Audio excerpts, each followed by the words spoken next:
CEO ที่บ่ได้เรื่องนั่นเป็นคนแบบใดมื้อนี้ครูเซงจะเล่าให้ฟัง 1. มักเอาแต่ประชุมแต่บ่เกิดผลประโยชน์ถ้าหากว่าสร้างประชุมที่บ่มีประสิทธิผลสูงสร้างประชุมที่บ่มีหัวข้อชัดเจนแล้วใช้เวลาในการประชุมหลายแล้วจะเฮ็ดให้ลูกทีมนั่นบ่สามารถมีเวลาไปเฮ็ดเวียกได้ 2. CEO เอาตัวเองเป็นศูนย์กลาง CEO ที่ว่าเอาตัวเองเป็นศูนย์กลางความคิดของตัวเองเป็นใหญ่โดยบ่ฟังคำคิดเห็นของลูกทีมแล้วถึงว่าลูกทีมจะเฮ็ดถูกเฮ็ดผิดตัวเองก็บ่สนนั่นจะเป็น CEO ที่ว่าบ่ได้เรื่องเลยและ 3. ก็คือบ่สามารถสื่อสาร CEO ที่บ่เก่งจะบ่สามารถสร้างการสื่อสารโน้มน้าวหรือว่าสร้างแรงจูงใจให้แก่ลูกทีมได้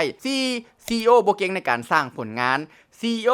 ที่บ่ได้เรื่องนั่นจะบ่สามารถสร้างยอดขายบ่สามารถสร้างผลประกอบการบ่สามารถสร้างผลกำไรให้แก่องค์กรได้ 5. บ่สามารถสร้างแบรนดิ้ง CEO ที่บ่เก่งนั่นจะบ่สามารถสร้างคุณค่าทางการสร้างแบรนดิ้งเฮ็ดให้สังคมนั่นบ่เป็นที่นิยมชมชอบนั่นเองนี่ก็คือ5อย่างในการเป็น CEO ที่ว่าบ่ได้เรื่องขอขอบใจ